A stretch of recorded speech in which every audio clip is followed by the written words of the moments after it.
In this edition of A Conversation with Genie Sweetness, we will be speaking with Reggae-Soul artist Peetah Morgan. You played a lead role in Morgan Heritage for many years. When did you know it was time to pursue your solo career? To be honest with you, it was never a situation where, I was like, okay, it's time to do this, or I knew it was time.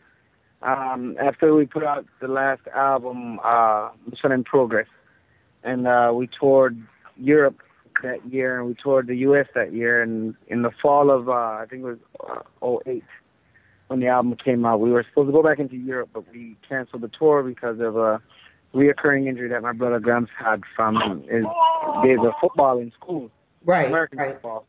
And, after that, later on in the year, going into the new year, we as a group, we just decided that we wanted to do something different that was unexpected from our audience, because we didn't want to become like predictable where every year they would know what we would do. We would come out with a new album every year to a year and a half or 2 years. And, we just decided, we just want to do something different and have fun with music and do something that's more challenging, because after doing Morgan Heritage for, 12 to 15 years, we know how that works. We know what our fans like, we know what they expect from us, and we know what we expect from ourselves in delivering product from Morgan Heritage. Right. So, we just wanted to challenge ourselves and create a new life, a new wind.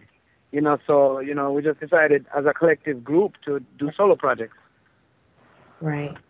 I love that about Morgan Heritage, is that you all discuss everything together, although it's still separate ventures. I love that. Absolutely, absolutely.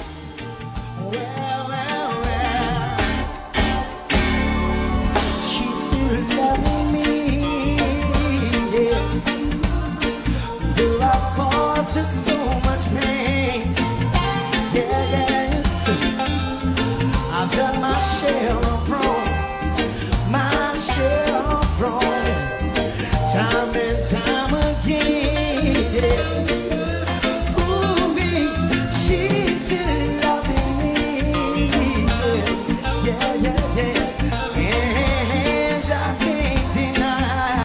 No. Since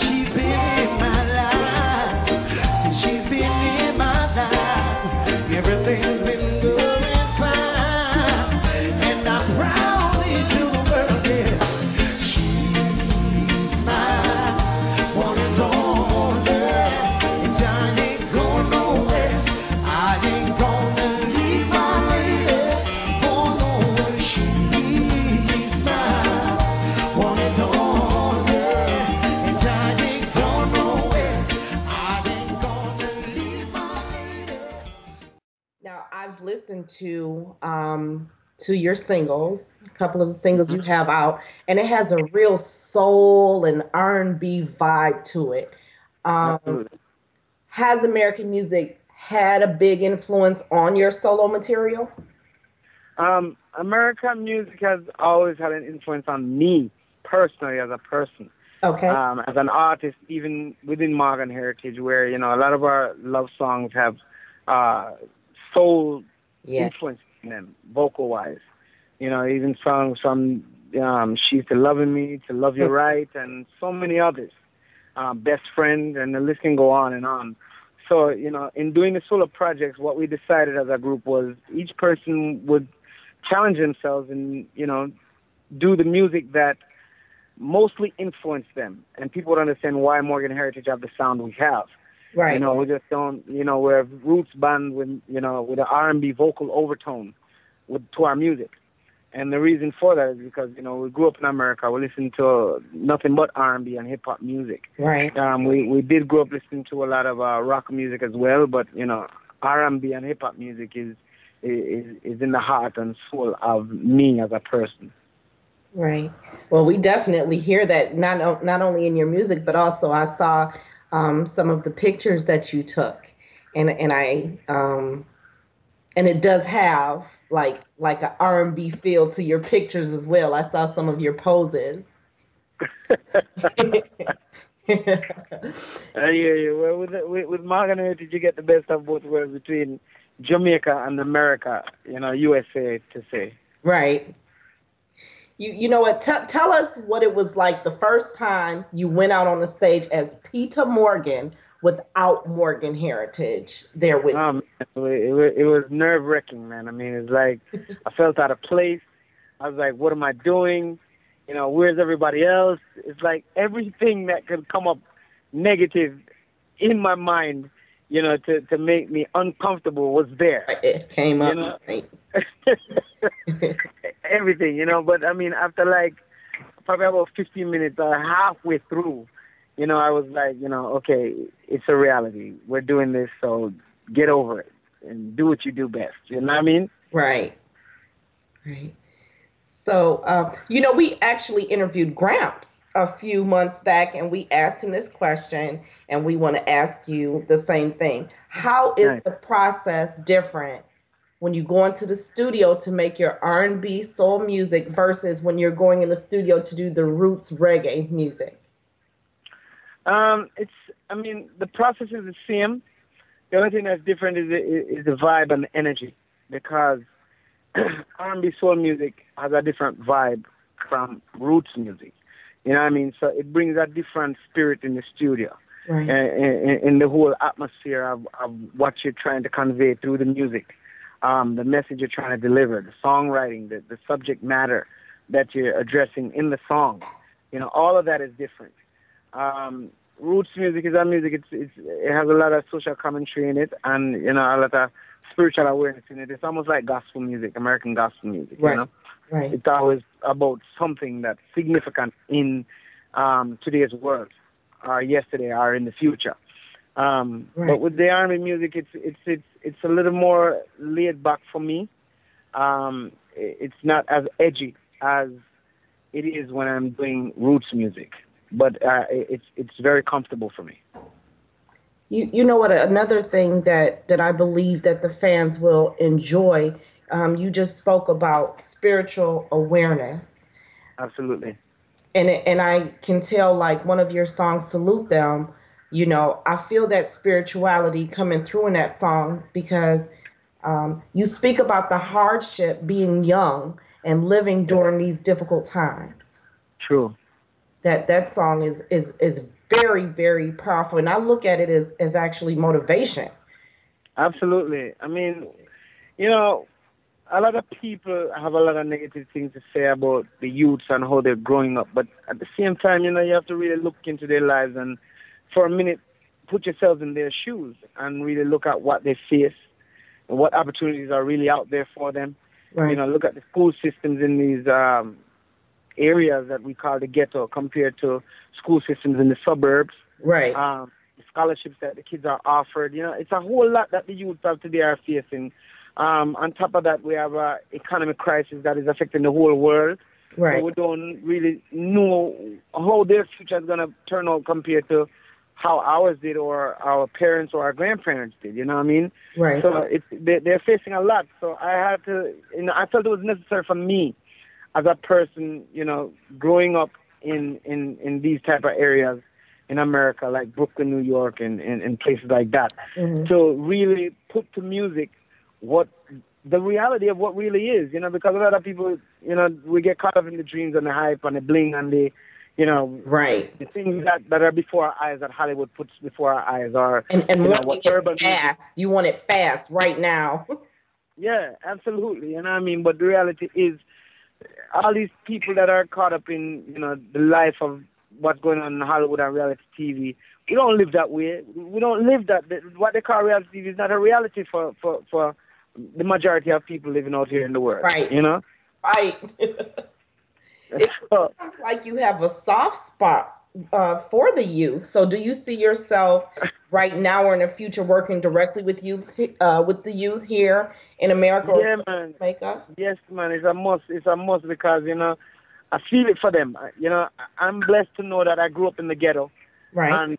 And I've made it to become someone, you know, musically in reggae music. There's a lot more things that we aspire to achieve in life, but still I have to give thanks for where we are. Right. You know, and I know how hard it is for these youths to grow up in urban areas across the globe. You know, there's America, you go to Africa, you go to the Caribbean, and you see the same thing, you see the same struggle, you see the same pain, you see the same trials and tribulations that they face here, there, and everywhere. You know, so, you know, until I really see, you know, people really address these issues, like, you know, respect all the people that have it good and, you know, you're living a great life, but, you know, that's not our reality, you know, and to me as a person who's a voice for people, I like to really address the real issues. I know that, you know, when you do things like that, your career don't go to where you want it to go because a lot of times you say people don't want to hear that, or that's not radio, or that's not commercial enough. But, you know, these people that I sing for are the people that make the world go round, man.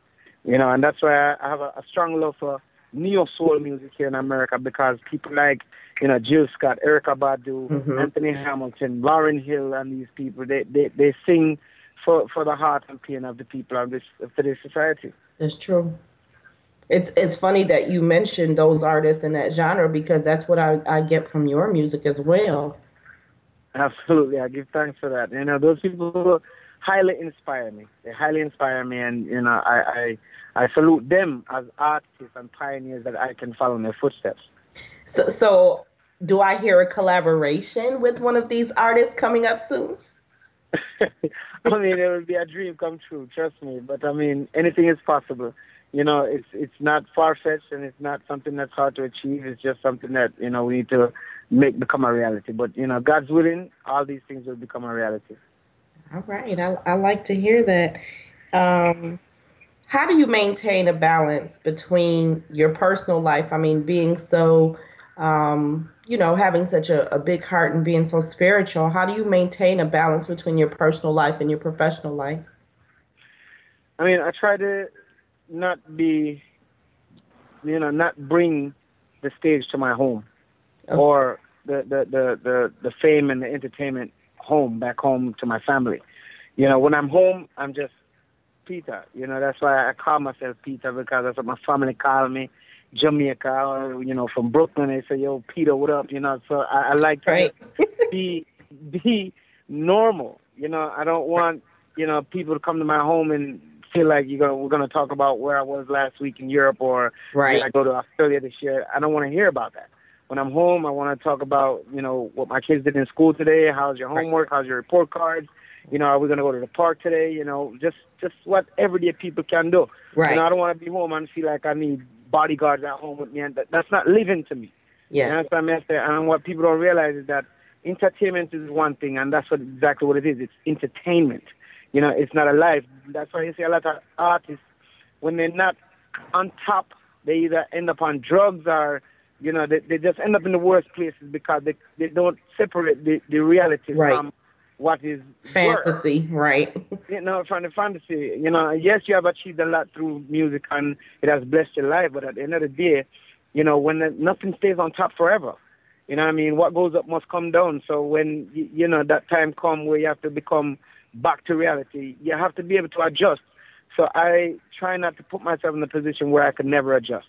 You know, I put myself in a position where when I'm at work, and when I'm home, I'm at home. Let us love all our brothers, just like we love the Father. Love all your sisters, just like you love your mother. Mr. Tribal War, it not gonna get with nowhere star. Upliftment for the nation, it starts with the youths from foundation. Yeah, yeah, yeah. Somewhere in Africa, against the trumpet fight, gonna stop this war. Fire for your let us tell them once again, yeah. Somewhere in Africa, against the trumpet fight, gonna stop this war. Fire for your peace, love, and harmony. Yeah, it's the only way for I and I to find joy amongst humanity.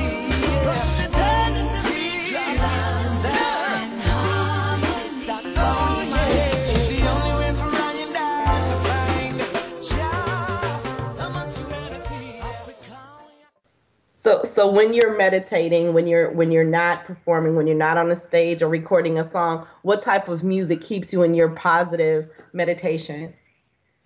I listen to all kind of music, and it's not music that really keeps me there. Okay. It's just life Life. itself. I mean, music to me is just a comfort, and it's a love, and it's a joy for me. Okay. But spiritual vibration through meditation, and reading scriptures, reading different spiritual books and about different religions, different nations, and I'm very high on history and discovery, and so I watch the Discovery Channel a lot. I watch the History Channel a lot. I watch all these things that have to do with real life issues that people wouldn't advertise in today's newspapers, or you wouldn't see it as a headline. What was on the History Channel last night, or what was on Discovery Channel? So those are the kind of things that keep me calm and grounded. Just seeing people that did research on the safari in Africa, or the wasteland here in America, or just natural stuff, just reality that you're not going to see on BT, you're not going to see it on VH1, you're not going to see it on CNN, you're not going to see it on Fox News, because that's not what they want you to know about. They want you to know about what they want you to know about. Right, and put their own spin on it, right? Absolutely. Shorty, shorty, shorty, shorty, shorty, shorty, looking lovely, yeah. With your golden brown skin, kissed by the sun, love to love you, baby, my whole life long. With your golden brown skin, kissed by the sun, love to give you my last name, and all that you want. Your back and your legs, arms and your thighs, look so good with your pretty brown eyes. You got me, you got me, you got me so weak, baby. Okay. Is there any place in the world where you haven't been, where you would love to perform, or maybe just take a vacation? Performance, I'd love to go to Ethiopia to perform. I've never performed there, and the closest we've been to Ethiopia is Kenya. Okay. Big up all the Kenyans. West Africa, Senegal, Gambia, Sierra Leone. We've been to these places. We've been to South Africa. Right. But Ethiopia is a place that I long to go to. It's a place that, according to history, that's very close to my heart as a person. Vacation-wise, I'd love to go into more places in the South Pacific. We've been to the Indian Ocean, to Reunion Islands and Seychelles, which are some of the most beautiful places on earth, but there's, so much other places to visit. So between other islands, Solomon Islands, Fiji Islands, Samoan Islands, and places like that, okay, and Ethiopia are places that I long to visit for the first time. How many languages do you speak? One language.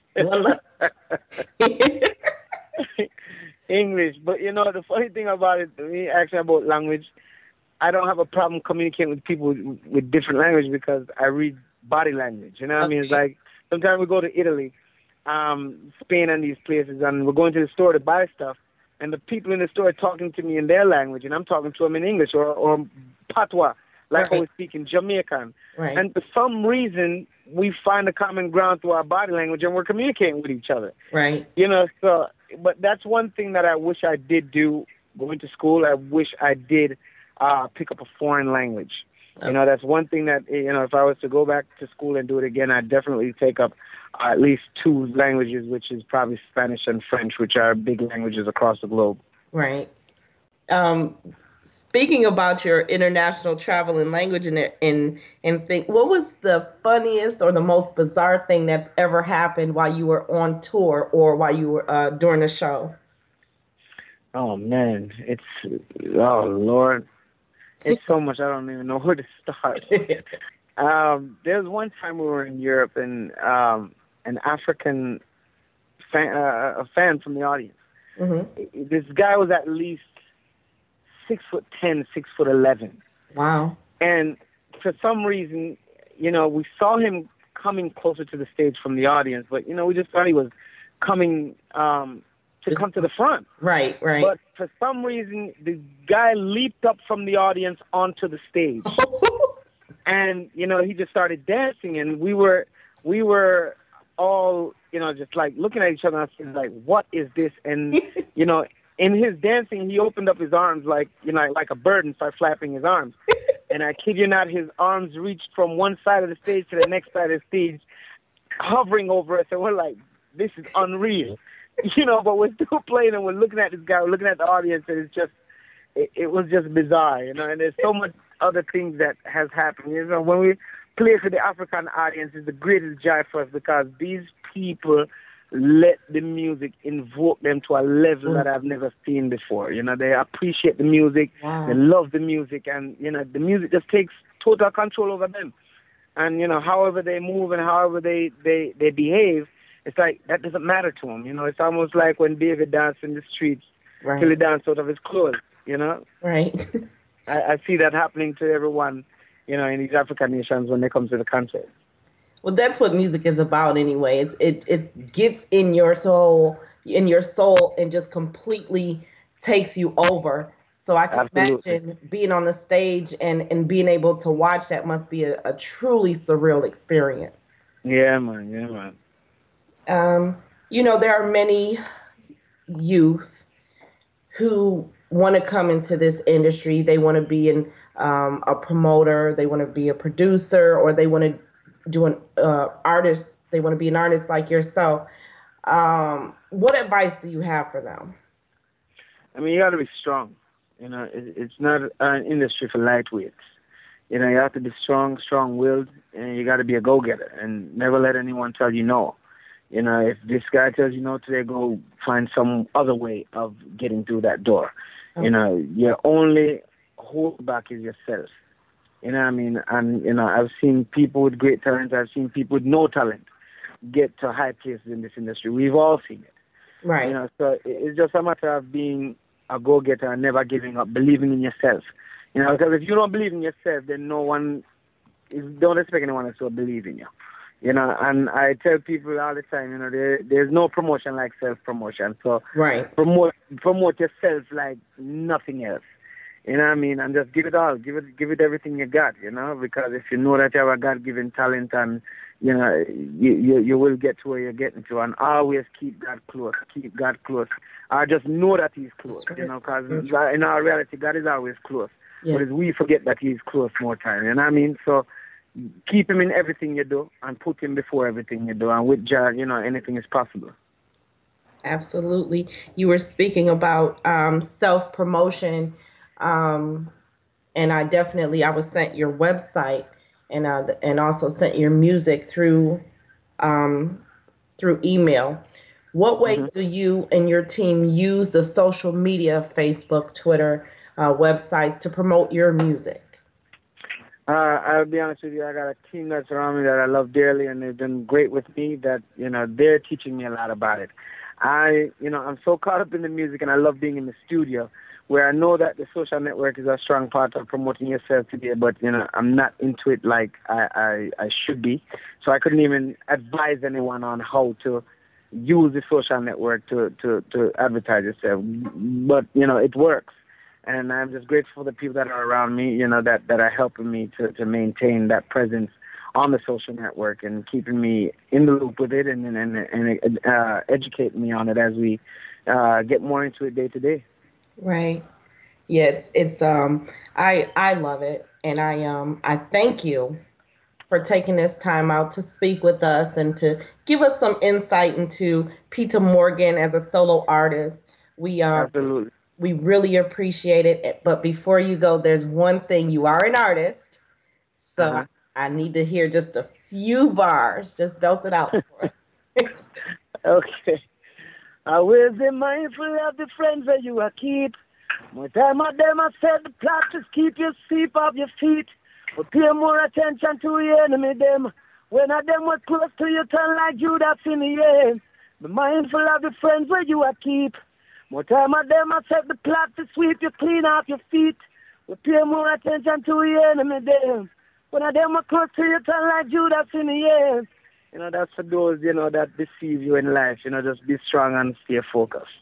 Sweet. Thank you very much, Peetah. And we will speak to you more in the future. And good luck on your endeavors.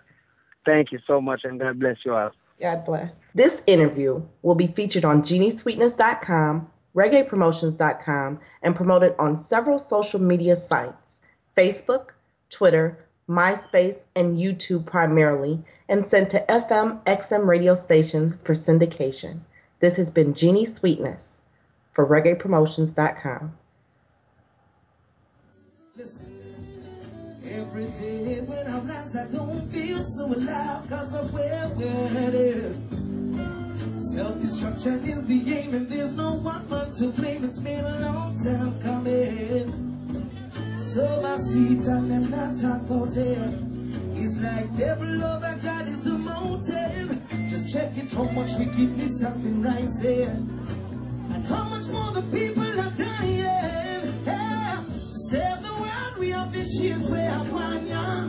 If not so, we have to feel it even harder. You think it rough, no, just wait till tomorrow. Have the changes, it's more into sorrow. To save the world, we have to change where I want ya. If not so, we have to feel it even harder. You think it rough, no, just wait till tomorrow. Have the changes, hey, oh, oh, oh, oh, oh. Say the